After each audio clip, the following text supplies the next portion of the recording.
So right now in the stage that we are in, do you think that we are on? I feel like we're on a knife's edge of things could go either really well and be a roaring 20s, or it can go horribly and we're gonna end up in like some form of, I don't want to say depression because nobody likes to throw that word around, but it just feels, at least based off of, I'm new to investing. Just a quick backdrop. I've only been investing for, I'll say 2 years.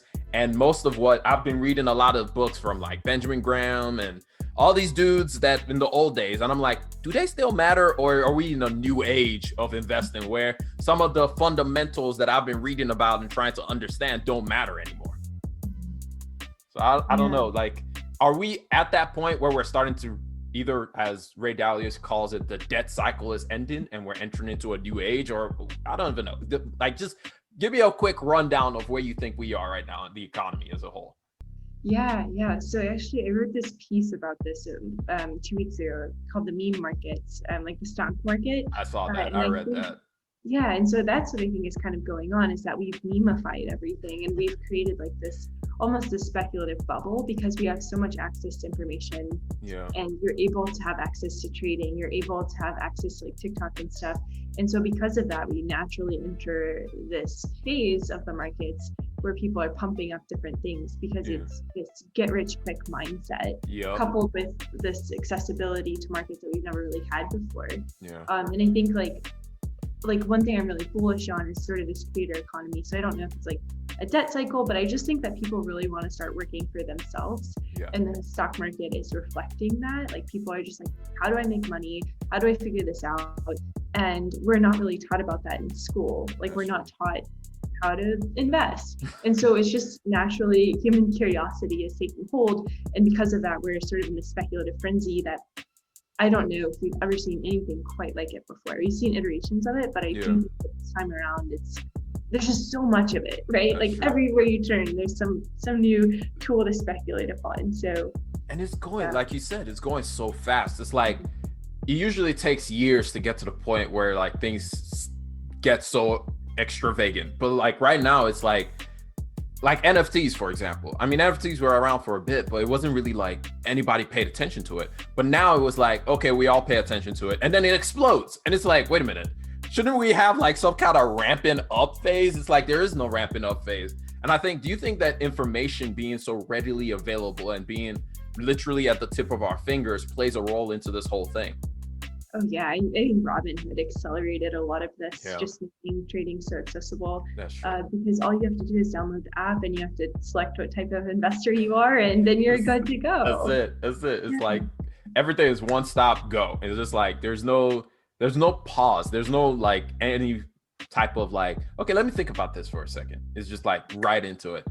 So one of the things that I guess you've been talking about it a lot is inflation, on like how that is playing a role in how the markets are moving. So can you break that down a little bit more of like, why exactly is everybody so scared of inflation? And then we have Papa Powell over there sitting down in every single meeting and every single interview. He's like, guys, relax. I mean, I feel like whenever he's getting interviewed by Congress or anyone, he just wants to take the microphone and just scream at everybody like, relax. It's not that big of a deal, guys. But he's just like, he has that like really like staunch face of just like, all his legalese that he says, but basically like, it's not a big deal. But like, why is nobody believing Papa Powell on the fact that inflation is not a big deal? Yeah. So there's like, it's almost funny, like the market does not, like you just see, so the 10-year, like the taking off of the 10-year, so the increasing the 10-year yield shows that the market doesn't believe him because they're pricing in some elements of inflation. And you see inflation all around. Like, you can look at commodity prices, you can look at what's happening in like supply chains and freight management. Like there's a lot of pricing pressure happening. And Powell will come on and he'll say like, oh, inflation is just transient, like it'll pass. But it doesn't make sense.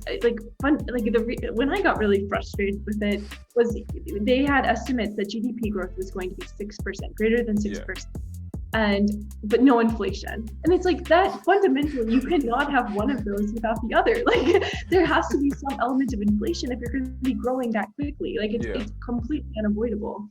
And so he'll come on, and his job, unfortunately, I think, has transformed into how do we keep the stock market calm because of what happened last March with like all the craziness. And so he's doing everything in his power to make sure it's so calm, like asset repurchases. They did the SLR exemption, they got rid of that, but they're still doing a lot of asset repurchasing, still doing a lot of policy, still remaining very, very easy. Won't even talk about raising interest rates, despite the fact that we're like you can look at the jobs report that was released last Friday. So what was that, April 3rd? And like, how are you going to add almost 1 million jobs and say that the economy still needs stabilization in terms of like monetary support? That doesn't make sense. So I think that there's like the market has gotten so addicted though to this easy money policy that like if you tried to raise rates before, the market completely flipped out. So we're kind of stuck, I think, at this like very low rate environment. And inflation starts ticking up and they have to raise rates. Like, how is that going to impact the stock market? I don't know. But they've kind of put themselves into a corner. Yeah, between a rock and a hard place. I guess, I don't know. I was reading an article and the argument for like, we added like 900,000 plus jobs. But then on the other side, the argument is we still have like plus 8 million plus people that are unemployed due to the pandemic. And so I wonder if that's what his focus is on. And if he's more inclined to go with, well, it's cool that we added all these jobs back, but really the jobs that we added back were a lot of people who were furloughed and now they were slightly getting back. So he's ignoring those numbers. But then at the same time, it's kind of like we have a lot of asset price inflation where it's just like, it doesn't make sense for one thing without the other. For me, I don't know if this is negative to say, but I kind of want a little bit of inflation. But I'm also at the point where I'm like, if I don't see inflation in pay and like people getting paid, are we really at that point of saying that we have like true inflation though? So I don't know if that makes any sense. If that's even like something where it's like, usually I would say, do we measure inflation by salary pays or company pay, or is it just measured by commodity prices basically? Yeah. So like, I mean, the Fed looks at the PCE. So that's what they look at. And then like another metric would be the CPI. But like with the CPI, it is a form of mismeasurement because they exclude certain things. They use substitutes, and so it's hard to determine like what the true inflation rate actually is. And there's a lot of like misnomers around that. I think like, I don't think that we have wage inflation. I think it's kind of the opposite. Like wages have remained stagnant for a long time, but you still see an increase in the price of food. And like now with commodity prices on the rise, like you're going to see increases in like toilet paper costs, like all of those things that we have to use in our everyday life that rely on like these raw material inputs. Like all of that's going to increase. So the cost of living is going to increase, but like are wages increasing? Probably not. Because like one thing that's kind of interesting is like companies are solid right now, but a lot of them are still not like entirely like productive. You kind of have this like there was a really interesting chart that showed the difference between like GAAP earnings and non-GAAP earnings in the Dow Jones companies. And basically you have companies that are not like misreporting their numbers, but maybe they're not as like successful as they proclaim to be. And then that trickles down into like people maybe not getting like paid as much as they should be. That's the situation.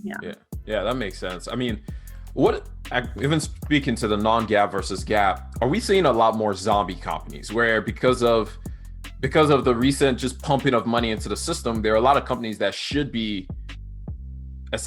have gone bankrupt, but are just kind of surviving based off of that, where there's a lot of companies that probably should not be around anymore?